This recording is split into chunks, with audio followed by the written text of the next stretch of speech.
United window, we just spoke about that. Probably, 2 to 5 out of 10, whether it's short or long term. Cavani number 7. Now talking about Arsenal, that's definitely at least a 7 out of 10 Yeah, window. Probably if you got an AM, that would have been a 10 out of well, 10 window. But you got to be pretty happy with that as an Arsenal fan. absolutely. Yeah. I mean, it's been rare that we've gone through a window, and as I said in the earlier segment, we didn't make any panic buys. The main thing that struck me in this window was the fact that we clearly had our targets. We went in hard for those targets. Usually, when it comes to a transfer window, there's about 50 forwards we're linked to and about uh, 10 has-beens. A And you're lot of constantly defensive thinking, midfielders you never end up signing. I think that's the exactly, big difference, right? Like that's the that's big right. difference this time. That's the big one. And it's also random players always, and it always infuriates the fans. You're always thinking, oh my God, why are we linked to Benzema again for the 10th season in a row and all this kind of bullshit. But what I really liked from the start of this window, I guess that's also the change in the leadership. Edu and Arteta working closely together. They clearly identified 4 key areas that we needed. So that they were obviously a centre back, ideally a left-footed centre back as well, Okay, which set was it back to open up passing lanes. exactly. Yeah. Exactly. Um, they wanted 2 midfielders ideally, a kind of DM slash box to box. They wanted an AM, and then they also, I mean, ideally, I think wanted a winger. So I mean, just coming back to who we did actually sign. So I'm going to stick to the first team signings mainly. We made a bunch of youth signings. Willian was the first one, and I think this was met with quite a bit of skepticism from the Arsenal fans, mainly because we seem to be getting this kind of reputation of being a Chelsea retirement home in some ways. We had Czech, then obviously Benny David Yoon. Luiz. Yeah, Benny Yoon back in the day. Yeah, gosh, Yeah. trying to forget those days. But yeah, and I think I had that kind of feeling at the start. But the more I started thinking about it, in a window we have to be aware it's a COVID-19 window as well. If you did want to meet all of those key criteria, then I guess you've got to make some sacrifices somewhere. And I mean, getting a free transfer for someone like a Willian, who's been, well, he's been a top player in the Premier League. Probably the And best on set pieces across the entire league, right? absolutely, But with Willian, do you see him being used in the center or being used out wide? Because I think that's the yeah, question, right? Like that's right. That was another. I guess that was another thing which we as fans were a little bit worried about. We thought, what does this mean for Pepe? Does this mean he doesn't rate Pepe?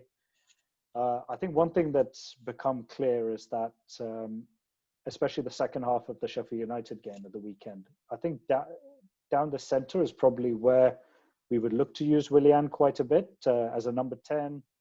One of those players who can pick up little pockets. He's always been a hard-working player as well. He'll always track back.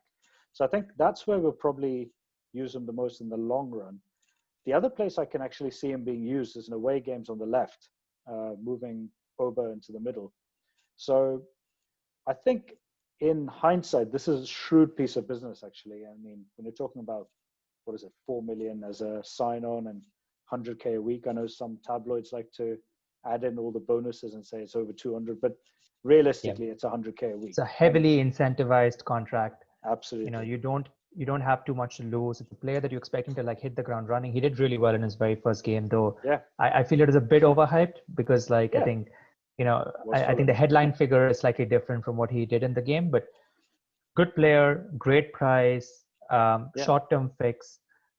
So I think that takes it. In terms of like the signing you're most excited about, Yeah. I is mean, is there's no that question. an easy? There's no question there, is There's it? no Right? question there. It's got to be Thomas Partey. I mean, this is a guy who, I mean, as easy as it is to say now that we've signed him, I've wanted this guy for about 3-4 seasons at least. I mean, he's been absolutely brilliant for Atletico. He hit the headlines this year because Because of Liverpool. incredible performance at Anfield. Oh my God, yeah. And people forget actually in the first leg he was very good also. he actually created the most chances, I think, of all their midfielders, which, given his reputation as a defensive midfielder, that just tells you what the guy's got. I mean, let's see how who do you compare him to? Because Partey is a bit of a slightly unique player, right? He's got a very decent range of passing. He's quite physical. I'd almost say he's like a much more mobile, but a less physical version of Carrick. That's kind of what comes to mind, weirdly enough.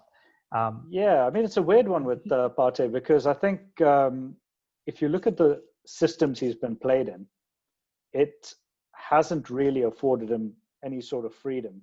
And what I was reading was one of the main reasons he wanted to come to Arsenal was that he was promised a more forward-thinking box-to-box role where he would be given that freedom to get into the attacking third as well.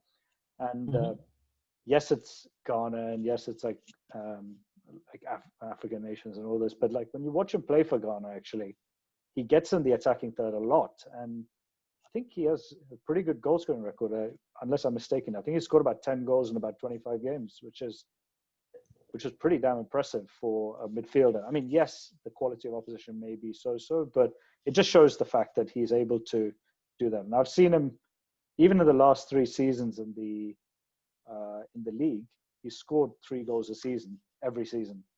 So, which is actually, coming back to it, more than any of our midfielders have. So I think the way I see not a high bar. Yeah. Not a high bar. I mean, at least since Ramsey went. So yeah, I think the way I see him playing, I think first of all, he allows us to move back to Arteta's preferred formation, which is the one he started off with. I think we'll go back to a 4-3-3 or a 4-2-3-1, and he'll be the kind of box-to-box guy with potentially Xhaka or Ceballos sitting. And I think that's perfect for him. He's one of these guys he's got a reputation as a defensive midfielder, but that's because the system he was in. Looking at him play, he's actually the closest thing I've seen to a kind of modern day Vieira. And the reason I say this is because he can tackle. This is no small hype there, but I'm not saying he's got a long way to go to reach that. He's got to totally reach that quality. But totally left field. But it kind of reminds me, though, the comment you made about like the role he plays for his national team kind of took me to a throwback, John Obi Mikel John Obi, which whatever the order is, which is high quality player, was supposed to be played a bit further forward, was converted to like a pure defensive midfielder by Mourinho. And in my eyes, like Simeone is kind of the new Mourinho to a large extent, right? He does exactly very similar things, great defensive drilling, 4-4-2, 2 banks of 4, can sit back deep. I just think that we never saw the real Mikel. And he should have been something closer to an SCN, but he never ended up getting there. And I feel like that's kind of where Partey should I think he would be to be. Yeah, he would be. Vieira is he's probably one of my favorite players, even though I'm a United fan. So it's hard for me to just like look at that comparison and take it at face value. But like I think all good things, right? Like he's a player I'd have been very, very happy to have at United, especially at that price. His wages were quite hefty from what I could make out. Like wages are hefty. Again, it's been slightly inflated from what I understand. I think it's meant to be about 150k a week rather than the 200. The 250 is what you read. That's nonsense, isn't it? But I mean, coming back to the Vieira comparison, I'm not saying he's as good as Vieira is, but in terms of his skill set, we're talking about a guy who can defend. I mean, he has one of the best when it comes to winning duel, one of the best records there. But at the same time, you look at his dribbling ability, and he actually is one. If you look at him, I mean, statistically, he's one of the best dribblers actually in that league as well, which is interesting. And the final thing is, he's got a fantastic eye for a pass. Even yesterday, was it yesterday or maybe earlier today? He's had a couple of assists for Ghana, and they were completely different assists as well. One was more an attacking third, break the lines, and find the guy who's playing off the shoulder. The other one is a long ball over the top. So I think he is one of the more complete players in that midfield in the current game. I mean, there's very few of them nowadays. And I think in some ways, in terms of the role he will play, I think it'll be a similar role actually to what Pogba is given, or at least was given when you first got Bruno in and you allowed, he was kind of part of that midfield pivot, but he was given that opportunity to break forward as well. So I think he'll get that kind of role. That's what I would expect. And it makes sense. Yeah. Athletic. It's interesting you mentioned that, because in almost a very, very weird way, if United had Partey in that position that we play Pogba, and I would actually argue if you had Pogba, that might actually be a better fit for both teams, right? Because the one thing that Arsenal didn't get, which I just wanted to highlight before we close the segment out, was didn't get that AM that you were looking for. Yeah, that's right. Sam Or was probably the one that you linked to the most. Really good player, almost like, I would say like an Iniesta light in style, right? Yeah. Obviously nowhere close to him in terms of like overall quality, but the ability to like just, drift past people without really pulling out a bag of tricks, but just like close control, very silky. And the other one, I think, never strong links, but somebody like Grealish would have been just absolutely perfect. I was going to say, somebody to like break the press. Yeah, something to break the press is what seems like it's missing there. I completely agree. I think when it came to the start of the window and we were talking about two midfielders, Grealish and Partey, that would have been a dream. Aouar and Partey was a kind of close second. As it turned out, whatever the reasons for it, whether it was not getting to an agreement or whether it was the agent's fees, Aouar didn't happen. But of the two, I think in hindsight, if I was to prioritize one, I think this is the one I would have prioritized.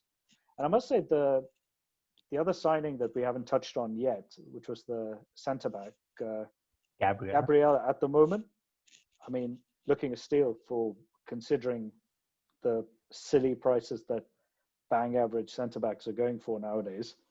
23 million. I mean, it's a low-risk signing. We're talking about a 22-year-old, very good on the ball. Probably a key value. Exactly. He's very good on the ball. So he'll fit any system that Mikel wants to play. He's one of the best one-on-one defenders that we have had for, I mean, I can't remember. I'd have to go a long way back to think of someone who's that good one-on-one. When I say this, probably like an early Sanya is the last one I can think of, right? Like somebody who could really get stuck in. Exactly. But Arsenal, they've not really screamed out like a defense that can win individual duels. Exactly. I'm just a bit like, hesitant to draw too many conclusions about Gabriel just yet, right? I've seen a bit of him. It's low risk, but one thing I do like, and obviously it seems like Saliba is nowhere close to ready, and even though he's been called back technically from loan, when it comes to Gabriel, he's 1.92 in terms of height, so he's very, very tall. You expect him to be dominant in the air, and he's quite fast-footed, so he kind of fits lot of what Arteta would like to see from a centre back. It also feels like he's quite rugged, so I don't think like the French league. I think. So there's a joke that's the Farmers League, but there's one thing that it definitely doesn't skimp on is physicality, right? You've rarely found French players from the French league come and struggle physically, right? That happens more often, even with the Italian league, with the pace, the Bundesliga, just with like, the fouls that are given, and similarly for the Spanish league as well. But you don't see that with the French league. So I think overall, he looks like a pretty astute signing. It's exactly the kind of signing you want Arsenal to be making based on where they are right now in the process of rebuilding. Exactly. So overall window, is that an 8? Yeah, so I'd say 8.5 out of 10. No, I'd say coming back to what you said, I think 7 is fair. The reason I think 7 is fair, if we'd got an AM, I would have probably pushed it up to 8, 8.5, not 10, like you were saying. The main reason is that I feel like we should have got more people out of the door as well. I mean, yes, it's difficult to ship some of these players on big wages, but similar to what we were talking about when we were coming with the Sanchez deal, if it means you give Kolasinac for free to a Bundesliga club, you go and do it. I think just get him off the wage bill. He's not going to play.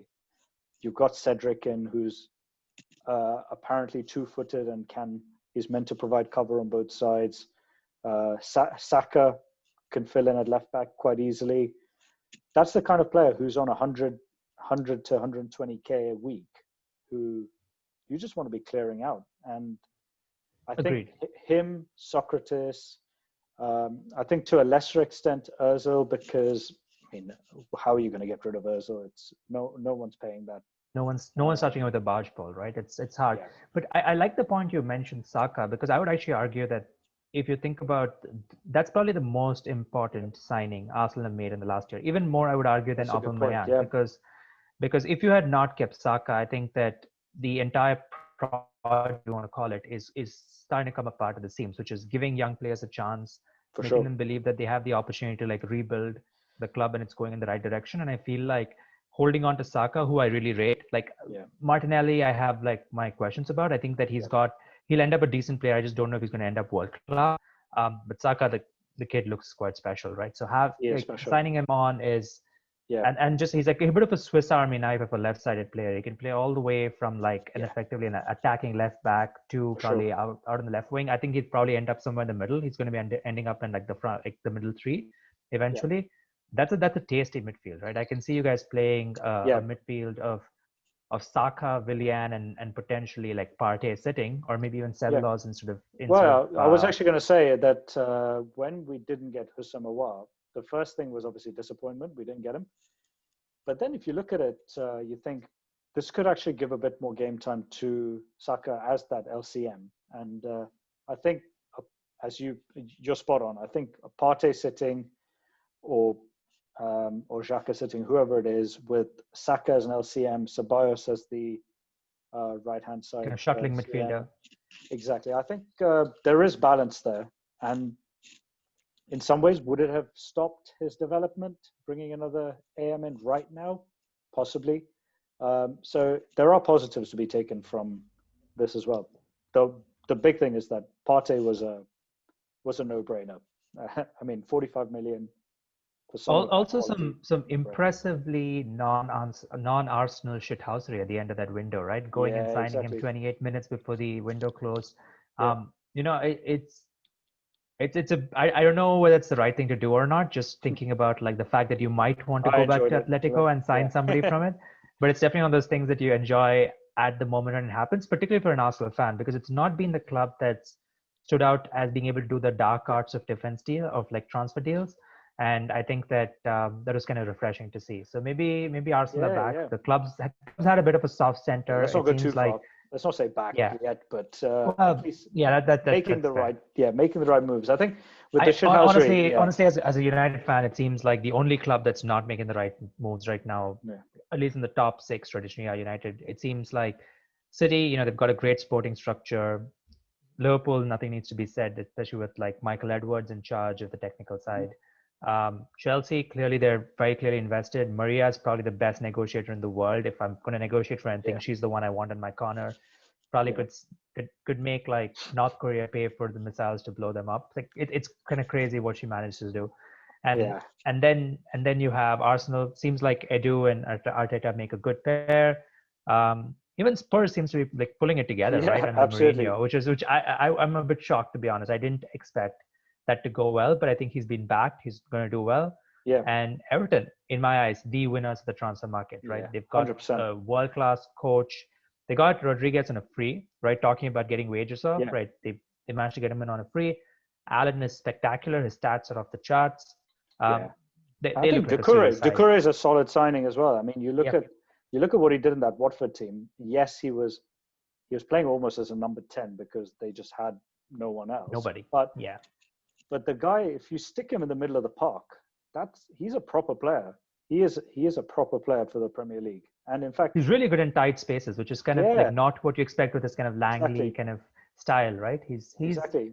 And if we didn't get good on the ball, and if we weren't going to get Partey, which towards the end of the window it was starting to look a little bit tense, a lot of people were saying, well, why didn't we go in for Doucouré for 20-25 million? I mean, it should have been a no-brainer in that case, unless we knew we were going to get Partey. So that's important. I mean, I'd say the only kind of downside from this window was having to lose Martinez. I rate the guy highly. I mean, yes, if we'd gone back to January and we said Martinez is leaving for 3 million, I don't think anyone would have batted an eyelid. But and you got what 15-20 million for him. 20 million money for a reserve keeper is absolutely brilliant. I mean, but he's too good to be a reserve keeper is the argument as well. So I think it was the right decision getting him out of the door. Like you can't be paying insane wages for. Well, let's put it this way: one of Leno and him had to go. There's no question. And they've gone with Leno. I have mixed feelings about whether that was the right call. Not because Leno isn't a brilliant shot stopper. He's a fantastic shot stopper. And it's about in the air, right? That's kind of it's the in sense the I air. get. It's corners. It's corners where I'm always a little bit worried with him. When Martinez was in goal, this was the one thing which he caught everything. He'd come out and claim everything. It's not just that as well. I'd say often Leno tends to deflect balls out into the path of an oncoming attacker, which sometimes can obviously cost you. That's one place where Martinez was very good at just killing it dead. And I think a great example of this was actually the save he made for us in the FA Cup semi-final against City. I believe we were 1-0 up at the time. And if Mahrez had scored that, or if he'd parried it into the middle and Sterling and Jesus, whoever's in the middle, hits that in, completely different game. So it's a good example of where he was good. But look, the guy's been a great servant to the club, and he wanted to. You just got to feel happy for somebody like that. And Villa have built a pretty good team. They've got some serious signings in.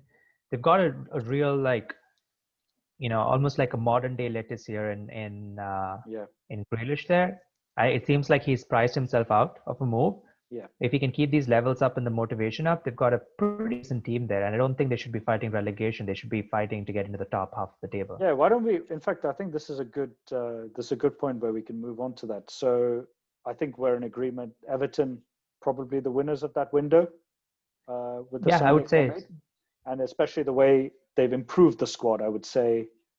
I'd probably say they were the winners. Who do you think were the other big hitters then? I mean, Spurs, you mentioned, did some good business, but who else do you think did really good business there? I think Villa did fantastic business, right? I think, and the biggest signing was keeping Grealish, right? That cannot be overstated. And then they brought in some really good talent, including Martinez around them. And you see that in the results this year already, right? They look like a serious team. They look like they shouldn't be fighting relegation. So that they're probably there. Yeah. The third one, I kind of keep vacillating. You likely still have to give it to Chelsea, just because of the raw quality of the additions that they've made. Yeah. They've made one addition of a player who looks like he could be a generational talent in Kai Havertz. He's quite special. He's the only other player I can think of who reminds me of him in terms of the breadth of positions he can play up front and the kind of different options is Joao Felix. In Atletico, really another player who I think shouldn't be playing at Atletico just because the style really, really doesn't suit him. He's a special talent. But then you add Werner, and then you had somebody who's not even played a single game yet, which is the Dutch magician. He's not really Dutch. He's Moroccan. Moroccan. I was going to say exactly. But he's a special player. Ziyech has got a wonderful left foot. That's a serious squad. Question marks still remain about their defense, right? They're going to have some pretty bad results, but they've got the attacking firepower to blow anyone away when things click for them. Sure. So it's going to be interesting. So those are my three. It's going to be Everton probably number one, Villa number two, and Chelsea number three. But other clubs that will have good windows are probably Spurs. Spurs have had a pretty decent window. I'm not completely sure about that backup striker that they signed. I saw some videos of him, and his left foot is like Antonio Valencia-esque, I think, or his left foot or whatever his wrong foot was. So it'd be interesting to see somebody like that when they don't have that extra space in the league, how they adapt. But that's mine. What about you, Anand? What do you think? So I think Everton, no question. Villa, I agree. And there was one signing they made which you didn't mention, which was Watkins. Ross Barkley, actually. Well, Watkins is good. Ross Barkley is one. So I don't know about you, but I've had this argument with Chelsea fans for many years. None of them rate him, right? Absolutely none of them rate him. But they rate Loftus-Cheek, who I don't get. I don't get the point of Loftus-Cheek as a player. Yeah, what is he? I just don't understand. I mean, he's at Fulham now on loan. That tells you all you need to know, right? But with Barkley, the amount of disrespect this guy had, there's so many games he comes on, and the pace, the power, and his ability to make that late run into the box is game changing. And if you think last year, the creative, pretty much all of the creative burden was on Grealish with Villa's games. And now putting Barkley into the middle of that park, allowing Grealish to that additional bit of freedom as well. That's a serious attack that they built. So I'd have to agree with that for sure. So I mean, in terms of the other guys, I think it's a bit difficult. It's much of a muchness, right? I mean, you said with Spurs, I mean, they brought some big names in. I think Reguilon, they almost brought him in to just get one up on United in some way. Yeah.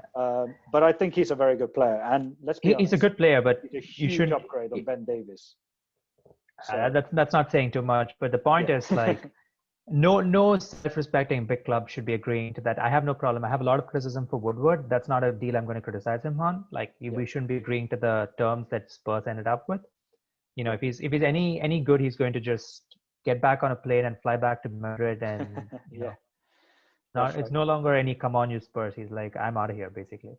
Yeah. So I think Gareth Bale is an interesting one. So on paper, that's a serious front three that they could put out when he's fit and not playing golf. But the truth is, again, it's a short-term signing. It's quite high risk given the amount of money they would pay him, but you can't. I mean, he's a world-class player still on his day. He's a world-class player, and he's kind of what, to be fair, like in some ways, the likes of Bale, the likes of Mourinho is exactly what Spurs need. Yeah. Right. It's a club that's had. I think there's been a clear differential between like how the club perceive themselves and how everyone else perceives them. Yeah. Right. And I think that's because they just don't have the mentality, right? I go back to like, and I say this even as a United fan, we got spanked by them 6-1. But the reason that was so shocking was the fact that you just needed to turn up against Spurs as a big team, and you basically won the game, right? So I think that in a way, Mourinho might be a decent choice because he clearly brings that like almost arrogance and self-belief that club didn't have. You're no longer like scrappers, right? Yeah. You have to believe. To be part of the elite, you need to start believing first that you're part of the elite, right? So I think, but I agree. I think the rest of them, they're like Liverpool did a very good window. Let's be clear about that. They probably had in terms of what they had to do, they had probably had like a world-class window. They brought in probably the signing overall of this entire transfer. Like Thiago, man, like we should have signed him when he was 21, and David Moyes scuppered it, but. Anyways, it's a world-class player. Just like his passing range, his ball control, his ability to like come up with options, his ability to defend. His defensive stats are 99 percentile, which people sometimes forget. You're basically buying potentially the best deep-lying playmaker in the world for a very, very low fee. Coming into a team where the only area where you could question their overall quality was probably central midfield. Like, don't get me wrong, Henderson's not a bad player. I just don't think he's as good as he's made out to be. Fabinho, on the other hand, world-class defensive midfielder. But you put Fabinho there, you add Thiago and you add Henderson, that looks like a really serious. Midfield. I mean, literally the only place they could have improved. Exactly. Literally the only place. And I think, in fact, it's funny you mentioned Liverpool because we also forget they did sign Jota, who I think is actually a better signing than it seems on paper. I watched him play for Wolves with Raul Jimenez up front, and that was a serious pairing. I mean, one thing, he's not going to bring the pace that Mane brings or Salah brings. I can see him displacing Firmino by the end of the season, actually, down the middle. I have to actually see it. Like disagree. I will disagree. I think people talk a lot of Firmino. His goal scoring stats aren't a lot to write about, but effectively, like people say Liverpool play 4-3. They don't, in my eyes. Liverpool effectively play a 3-4-1-2, right? Or a 3-4-3, whatever you want to call it, where they have like two forwards and they have like a number 10 behind it. Right? That's the role that he plays. But more importantly, what he does, which is what makes him quite special, is he is the pressing trigger for the entire team. If you watch Liverpool play, everyone's looking at Firmino to see what exactly is he doing, to decide who they press. And he's incredibly intelligent at doing that, right? People sometimes forget, like that was the only, like, you know, we talk a lot about our young talent. So we have a lot of young talent, but Jesse Lingard's the one young talent that really shines at United. The only thing I would say that he still brings to a team is he's a very good presser, right?